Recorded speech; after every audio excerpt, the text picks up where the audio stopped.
민수기 23장 1절에서 5절 말씀을 통해서 내 입에 주신 말씀이라는 제목으로 하나님 말씀을 함께 나누겠습니다. 우리가 인생을 살아가다 보면 여러 갈래의 길이 우리 앞에 펼쳐집니다. 그런데 그 길이 하나님이 기뻐하시는 길이 있고요, 하나님이 기뻐하지 않는 길이 있습니다. 하나님이 기뻐하시는 길에는 따라오는 것인데 뭐가 따라오냐면 형통함이라는 게 따라옵니다. 그러니까 잘 돼요. 형통하게 돼요. 그러니까 이 길이 착착착 열려지게 됩니다. 그건 하나님이 기뻐하시는 길이기 때문에 그 길을 열어가십니다. 그러나 하나님이 싫어하시는 길은 잘 안 됩니다. 막힙니다. 내가 아무리 노력을 해도 그 길이 열려지지 않습니다. 발람이라는 사람이 모압 왕 발락에게로 가는 것을 하나님이 기뻐하셨습니까? 기뻐하지 않으셨습니까? 기뻐하지 않으셨어요. 그러니까 어떤 일이 펼쳐집니까? 여호와의 사자가 칼을 들고 그 앞에서 오면은 발람을 죽이려고 하잖아요. 그때 나귀가 보고서 3번이나 이렇게 피해가죠. 큰 길로 가다가 옆으로 가고 담벼락으로 가고 마지막에는 어떻게 했습니까? 발람 앞에 엎드리죠, 나귀가. 왜 그렇게 하였습니까? 여호와의 사자가 앞에 칼을 들고 선 것을 나귀는 보았어요. 그러나 발람은 봤습니까? 못 봤습니까? 못 봤죠. 그 이유를 향하여 마음을 빼앗겨서 못 봤구나. 마음을 빼앗기면 안 보이는 거예요. 오늘 오전에도 우리가 말씀을 나누었을 때 예수님이 저기 곁에 서셔서 너희에게 고기가 있느냐 물으셨어요. 그럼 어떤 반응이 먼저 나와야 돼요? 주님 오셨네. 그런데 그런 반응 하나도 없었죠. 없습니다. 그러니까 그 다음에 주님 말씀하시길 배 오른편에 던져라 그러죠. 7명 중에 영적으로 깨어있는 사람이 한 사람이라도 있었다고 한다면 주님 오셨네. 물론 그 거리가 성경에 이렇게 계산을 해보니까 한 900m 정도 이렇게 좀 떨어져 있는, 그렇게 가까운 거리는 아니에요. 그래도 우리가 전화를 하다 보면 목소리를 들으면 누군지 알잖아요. 아무튼 마음을 온통 어디에 빼앗겼어요? 물고기 잡는 데 빼앗기니까. 주님이 계셔도 보이지를 못했다는 거죠. 그러니까 지금 발람의 마음도 빼앗겼죠. 어디에요? 그 모압 왕 발락에게. 근데 발락이 행하는 그 전술이라고 그래야 될까요? 그 발람을 부르기 위한 전술. 처음에는 안 갔잖아요. 근데 두 번째는 이 밤에 여기서 유숙하라. 하나님이 무슨 말씀 더 하시는지 듣고 가자. 이미 가기로 마음이 정해졌죠. 왜요? 그 더 높은 사람들을 보내가지고 발람의 마음을 훔친 거죠, 결국은. 그래서 발람이 가게 되지 않습니까? 그래서 성경에도 보면 모든 지킬 만한 것 중에 더욱 내 마음을 지키라. 생명의 근원이 이에서 남이니라. 가는 것을 원하지 않았지만 발람이 가기로 결단하고 나니까 하나님께서 발람에게 나타나셔서 이런 말로 훈계를 하죠. 내가 너에게 이르는 말만 행할지니라. 내가 너에게 이르는 말만 행할지니라. 그 여호와의 사자가 이제 눈을 하나님이 여셔서 봤잖아요. 보고 난 후에 내가 가는 것, 하나님 내가 가는 것 기뻐하지 않으면 돌아가겠습니다 했더니 그때 여호와의 사자가 하는 말이 뭐예요? 내가 너에게 이르는 말만 너는 행할지니라. 그 당부를 받고 이제 모압 왕 발람을 만나러 갑니다. 발람을 만났죠. 그 만나서 이제 발람이 대화하는 가운데 이런 이야기를 모압 왕 발락에게 합니다. 내가 오기는 하였으나 무엇을 말할 능력이 있으리까? 하나님이 내 입에 주시는 말씀 그것을 말할 뿐입니다. 그러니까 여호와의 사자가 칼을 들고 서서 이렇게 신신당부를 했으니 발람이 그 말을 안 지킬 수가 없었겠죠. 그래서 도착을 하고 난 후에 발람이 발락에게 이제 여기 제단 7을 쌓고 거기 숫송아지 7마리하고 순양 7마리를 준비시켜라. 그리고 그것으로 제사를 드리는 거예요. 그래서 제사를 드린 후에 이제 다 제사를 마친 다음에 발람이 이제 발락에게 이렇게 말하는 거죠. 당신은 번제물 곁에 서소서. 나는 저리로 가리이다. 여호와께서 혹시 오셔서 나를 만나시리니 그가 내게 지시한 것은 다 당신에게 알리리이다. 지금 모압 왕 발락하고 떨어져서 당신은 여기 머물고 나는 저쪽으로 가 있으리라. 그 이유가 뭐래요? 그 이유가 혹시 하나님께서 여호와께서 오셔서 나를 만나 주실 것인데 그가 내게 지시하시는 것을 내가 다 당신에게 알리겠습니다. 발람이 지금 하나님 앞에 지금 제사를 드린 거죠. 그리고 난 후에 하나님 만나기를 간절히 사모하고 있다는 거죠. 발람이. 하나님이 살아계시지 않는다면 아무리 불러도 만나 주실 수가 없겠죠. 그러나 하나님은 살아계시기 때문에 그래서 성경에도 나를 간절히 찾는 자가 나를 만날 것이니라. 하나님은 간절히 찾는 자를 만나 주신대. 그러니까 지금 발람이 제사를 지내는 이것은 누구를 향한 것입니까? 하나님을 향한 거예요. 하나님을 향한 제사예요. 그리고 나서 하나님께서 그 영을 만나 주시는 것을 보면 최선을 다한 예배에는 하나님의 임재가 있구나. 그리고 하나님은 그 예배를 받으신다는 거죠. 시편 107편 9절 그가 사모하는 영혼에게 만족을 주시며 줄인 영혼에게 좋은 것으로 채워주심이로다. 그러니까 예배는 하나님을 만나는 시간이죠. 그래서 하나님은 어떤 사람을 찾으신대요? 예배자를 찾으신대요. 하나님은 예배자를 찾으시느니라.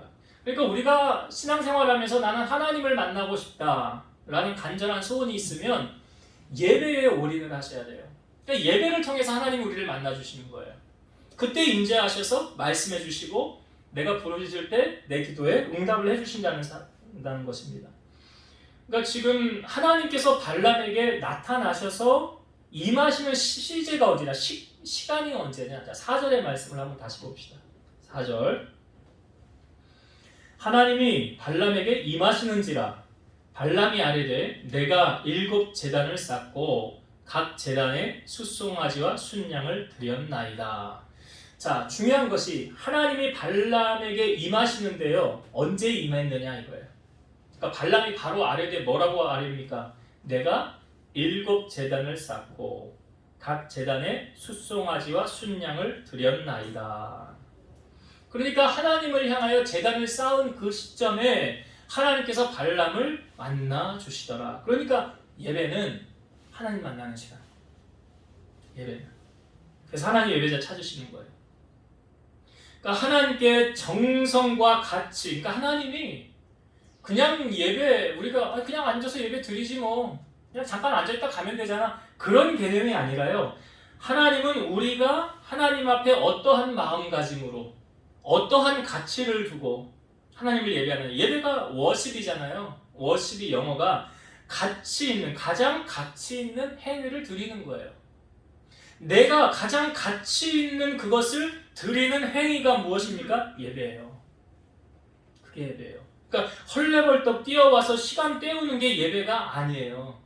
나의 시간과 정성 이 모든 것을 최선을 다해서 드리는 행위가 뭐냐? 예배예요. 그 예배에 하나님이 임재하신다는 거예요. 그러니까 은혜는 누가 받느냐? 그 사람이 예배를 사모한 만큼 은혜를 받는 거예요. 어떤 자세로 예배하느냐? 내가 어떠한 그릇을 준비해서 하나님 앞에 나아가느냐? 그 예배에 내가 준비한 그릇만큼 거기 하나님이 채워주시는 거예요. 그러니까 예배란 그런 거예요. 우리가 저번 주 오전에도 예배 강조하기 위해서 제가 처음 사람이 예배 드렸던 것 누굽니까? 가인과 아벨. 가인과 아벨이 하나님 앞에 처음으로 제단을 쌓은 게 성경에 나오잖아요. 두 사람 예배를 다 하나님이 받으셔야 되는데 두 예배 다 받지 않으셨어요. 아벨이 드렸던 제사와 그 예물만 하나님이 받으셨더라. 그 차이가 뭐라고요? 히브리 기자가 말하잖아요. 아벨이 가인보다 더 나은 제사를 드린 건 뭘로 했대요? 믿음으로. 그래서 하나님께 나아가는 자는 반드시 그가 계신 것과 또한 자기를 찾는 자들에게 상 주시는 이심을 믿어야 할지니라. 그러니까 지금 발람이 하나님 앞에 이거 7 제단 쌓고 예물을 드리는 것이 그냥 형식적으로 하는 것이 아니라 무엇을 간절히 사모하는 거예요? 하나님의 임재. 하나님 만나야 되겠어요. 하나님 내게 말씀해 주셔야 되겠어요. 내가 세상의 방법으로는 이건 해결할 수 없어요. 하나님이 내게 나타나셔서 말씀해 주시고 하나님이 내게 감동 주셔야 내가 이 문제 해결할 수 있어요. 승리할 수 있어요. 그러한 간절함이 이 예배에, 이 제단에 먼저 준비가 되어진 거예요. 그러니까 여러 예로 솔로몬이 1000번째 드린 다음에 하나님이 감동하시니까 나타나셔서 하셨던 말씀 아시죠? 내가 너에게 뭐 해줄까? 그러니까 하나님을 감동시키면 하나님 그냥 넘어가지 않으신다는 거죠. 지금 발람이 드렸던 제사도 그런 거예요. 하나님이 어느 시점에 만나주셨다고요? 일곱 제단을 쌓은 후에 하나님 앞에 번제를 드린 후에 하나님 앞에 온전한 예배를 드린 후에 하나님 그를 만나 주시다는 거예요. 그러니까 여러분 우리가 예배를 형식적으로 드려도 안 되고요. 정말 사모하는 마음 가지고 내 예배 이거 정말 내가 여기에 올인 최선을 다해서 이 시간 하나님만 높일 거야. 하나님 그 중심 아셔요? 모르세요? 아십니다. 그러니까 정말 신앙이 깊어지고 믿음이 깊어지길 원한다면 예배의 자리를 떠나면 안 돼요. 누가 강요해서가 아니에요. 억지로 앉아서 예배드리라고 그러면 기뻐하겠습니까? 하나님도 기뻐하지 않으세요. 그러니까 자원하는 마음으로 드려야 되는 거예요. 예배는. 내가 하나님의 은혜를 사모하는 마음으로 드려야 되는 거예요. 그러니까 하나님 만나주시잖아요. 오늘 발람에게 임하시는지라 언제요? 발람이 내가 일곱 제단을 쌓고 하나님 앞에 숫송아지 순양을 드리는 시점에 예배는 항상 하나님의 은혜를 사모하고 그분을 만나는 장소, 만나는 시간, 예배다. 그것을 오늘 발람을 통하여 우리에게 다시 한번 알려주고 있고요. 자, 발람에게 하나님이 나타나셨죠. 나타나신 목적이 무엇입니까? 하나님 나타나셔서 우리에게 뭐 하십니까? 말씀하세요. 하나님은 내가 궁금해하는 것을 하나님 알려주세요. 그리고 하나님 내가 어디로 가야 할까요? 무엇을 해야 될까요? 라는 걸 알려주세요. 지금 발람에게도 지금 모압 왕이 초청을 하지 않았습니까? 모압 왕 발락이. 그럼에도 불구하고 발람이 결단한 게 무엇입니까? 내가 오기는 왔으나 하나님이 내게 주시는 말씀만 전할 것입니다. 하나님이 내게 주시는 말씀. 자, 그래서 하나님이 발람의 입에 말씀을 주십니다. 이 말을 선포하라고 주신 거예요. 자, 성경을 한번 봅시다. 7절부터 볼게요. 7절부터 제가 읽어볼게요. 발람이 예언을 전하여 이르되 발락이 나를 아람에서 모압 왕이 동쪽 산에서 데려다가 이르기를 와서 나를 위하여 야곱을 저주하라. 이 야곱은 이스라엘 백성을 말하는 거죠. 야곱을 저주하라. 와서 이스라엘을 꾸짖으라 하도다. 하나님이 저주하지 않으신 자를 내가 어찌 저주하며 여호와께서 꾸짖지 않으신 자를 내가 어찌 꾸짖으랴. 내가 바위 위에서 그들을 보며 작은 산에서 그들을 바라보니 이 백성은 홀로 살 것이라. 그를 여러 민족 중에 하나로 여기지 않으리로다. 여기 이 백성은 홀로 살 것이라. 이 의미가 뭐냐면 하나님 한 분만 믿음으로 섬겼다라는 거예요. 이방신을 섬기지 않았다. 여러 민족 중에 하나로 산다. 우리는 배교하지 않고 하나님 한 분만 믿음으로 섬겼다라는 것을 뜻하는 겁니다. 10절에 보면 야곱의 티끌을 누가 능히 세며 이스라엘 4분의 1을 누가 능히 셀고 나는 의인의 죽음을 죽기 원하며 나의 종말이 그와 같기를 바라노라. 여기 발람이 말하는 거죠. 의인의 죽음, 내가 의인처럼 살다가 죽기 바라고 나의 종말이 그 의인과 같기를 바라노라. 지금 이렇게 이스라엘 백성들 앞에서 발람이 모압 왕 발락이 서 있음에도 불구하고 이렇게 말하는 거예요. 그러니까 모압 왕 발락은 발람을 왜 초청해 온 겁니까? 이스라엘을 뭐 하라고요? 저주하라고. 저주하라고 부른 거예요. 그런데 발람이 저주했습니까? 안 했습니까? 안 했죠. 저주하지 않았어요. 그 이유가 뭐예요? 지금 하나님이 주신 말씀을 대언하는 거거든요. 창세기 12장에 아브라함을 부르신 사건이 있잖아요. 그때 하나님이 아브라함을 부르시면서 하셨던 말씀이 뭡니까? 너를 축복하는 자를 내가 축복하고 너를 저주하는 자를 내가 저주하리니 땅의 모든 족속이 너로 말미암아 복을 얻을 것이니라.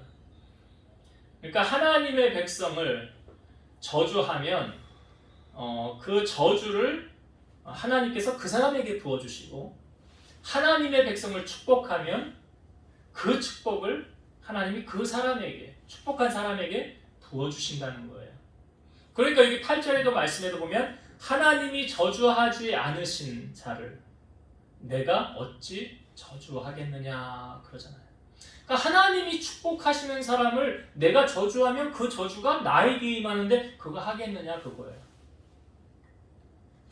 여기서 우리가 한 가지 생각해 볼 것은 지금 모압 왕 발락이 바로 옆에 서 있잖아요.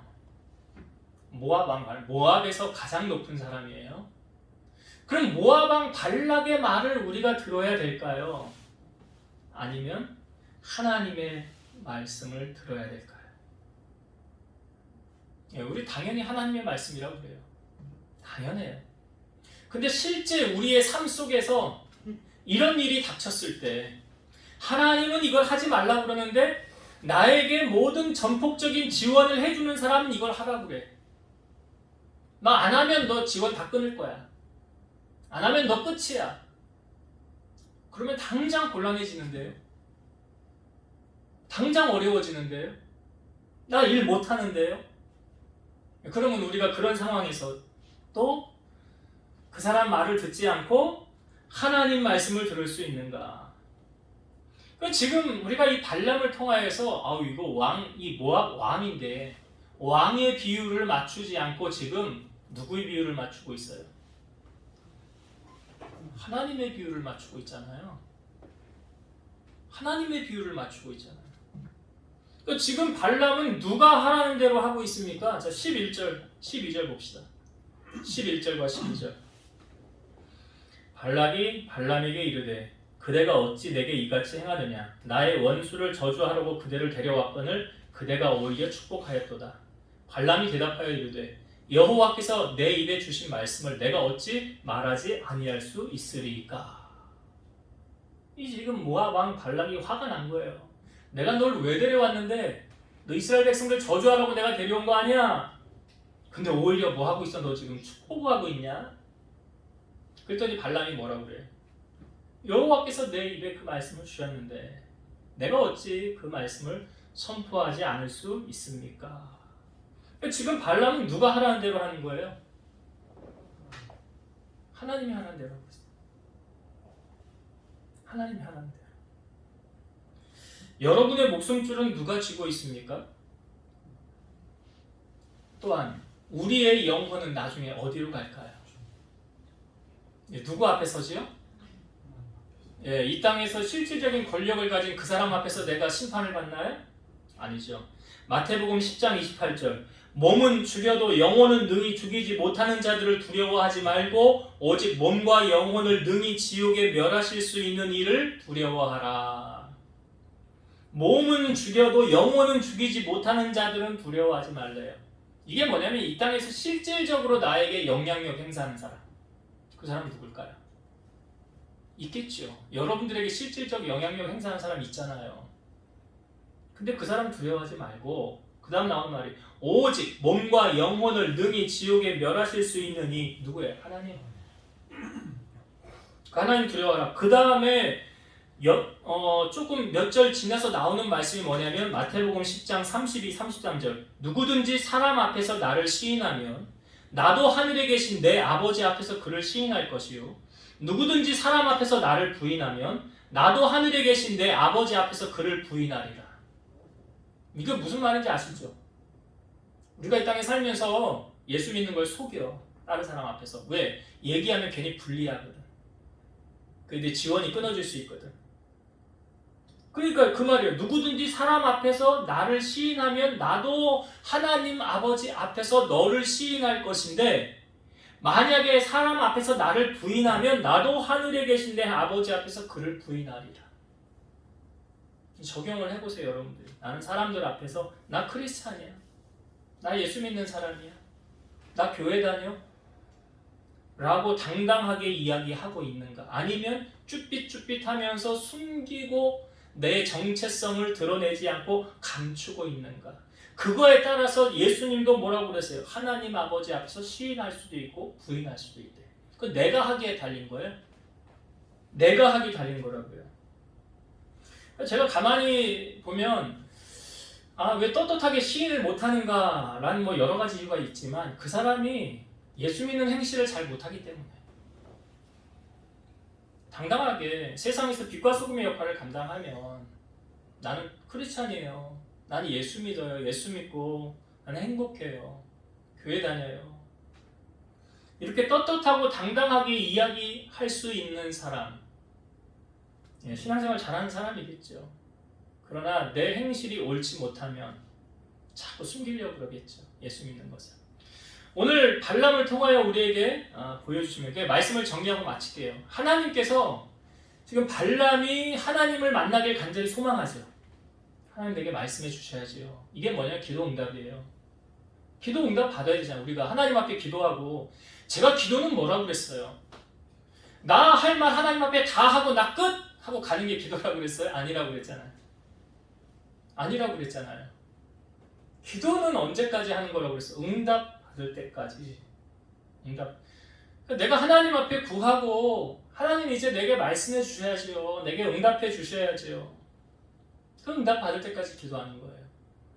지금 발람이 정말 하나님 만나기를 사모하지 않습니까? 7제단 쌓고 거기에 순양과 숫송아지를 드리고. 근데 예배예요, 예배. 하나님은 우리가 어느 마음 자세로 어떻게 예배하는지를 가장 잘 아세요. 정말 예배를 가치 있게 올인해서 하나님 아니면 안 돼요. 나는 이 시간 여기에 목숨을 걸어요. 주님 나 정말 만나주셔야 돼요. 그런 간절한 예배를 우리가 드린다면 하나님 그 사람 예배 받으십니다. 그리고 나타나셔서 발람에게 말씀하시는 것처럼 우리에게도 말씀하신다. 그러니까 우리가 어떠한 예배를 하나님 앞에 드려야 되느냐, 여러분들이 결단하기에 달린 거예요. 오늘 발람을 그런 점에서 발람을 우리가 좀 본받기를 바라요. 또 한 가지, 자, 모압 왕 발락은 이스라엘을 저주하기를 원했지만 발람은 저주하지 않고 축복했어요. 왜요? 왜 가장 높은 사람의 권력자의 말을 무시하고 그 말을 듣지 않고 그 백성들을 축복했습니까? 발람의 입장에서는 모압 왕 발락보다 누가 더 높은 거예요? 하나님. 여러분들에게 누가 가장 높아요? 그럼 다 하나님 아래요. 다 하나님 아래라고. 잠언의 말씀에도 있잖아요. 왕의 마음이 하나님의 손 안에 있대잖아요. 눈에 보이는 그 왕의 앞에 벌벌 떨지 마시고, 제가 아까 마태복음 10장 28절 말했잖아요. 몸은 죽여도 영은 죽이지 못한 사람 두려워하지 말고 몸과 영혼을 능히 멸하실 수 있는 이를 두려워하라. 그러니까 우리가 두려워하고 공경하고 경외해야 할 대상은 한 분밖에 없어요. 하나님. 하나님 한 분밖에 없어요. 지금 발람이 그거 보여주고 있는 거 아닙니까? 가장 높은 권력자 앞에서도 그 왕이 시킨 대로 안 하잖아요. 마치 사드락, 메삭, 아벳느고가 느부갓네살 신상 금시상에 전해라 했는데도 절 안 하잖아요. 왜요? 느부갓네살이 안 높아요. 그들에게는 누가 높아요? 하나님이 높거든요. 나에게 하나님이 가장 높거든요. 그러니까 그 하나님의 명령, 그 말씀을 들을 수밖에 없잖아요. 그럼 우리의 신앙생활도 그래야 된다는 거죠. 실질적으로 나에게 도움을 주는 그런 사람들의 비율을 맞추지 마시고 하나님의 마음에 드는 것을 선택해서 그분이 원하는 길을 나아갈 수 있는 그런 믿음의 사람 다 되시길 주의 이름으로 축원드립니다. 기도하시겠습니다. 오늘도 살아서 역사하시는 하나님, 하나님은 자기에게 예배하는 자들을 찾으신다고 하였습니다. 바로 발람이 하나님을 간절히 만나기를 소망하였고, 그래서 그는 하나님 앞에 제단을 쌓고 온전한 제단을 올려드린 후에 하나님이 그를 만나주셨습니다. 우리의 예배가 정말 하나님이 감동을 받으실 만한 예배를 우리가 드린다면 하나님은 우리를 반드시 만나주실 줄로 믿사오니 사랑하는 성도들의 영과 진리로 또 최선을 다한 그런 헌신한 예배를 통해서 날마다 주님을 만나고 주님의 음성을 듣고 주님의 인도함을 받는 저희들이 다 되게 하여 주옵소서. 또한 우리의 삶에 실질적인 영향력을 행사하는 어떤 사람의 말보다 우리의 삶에 가장 높으신 분은 하나님이심을 오늘 발람을 통하여 우리에게 알려주셨사오니 우리 또한 하나님 한 분을 가장 높여드리고 그분을 경외하는 마음으로 섬김을 통해서 하나님이 주시는 온갖 좋은 것을 누리고 살아가는 우리 성도들이 다 되게 하여 주옵소서. 이제는 우리를 모든 죄악 가운데서 구속하신 예수 그리스도의 은혜와 하나님의 사랑하심과 성령님의 내주, 교통, 인도, 역사 충만케 하심이 사랑하는 성도들 머리 위에, 저들의 가정 위에, 이 세상과 나라와 민족 위에 이제로부터 영원토록 함께 있을지어다. 아멘.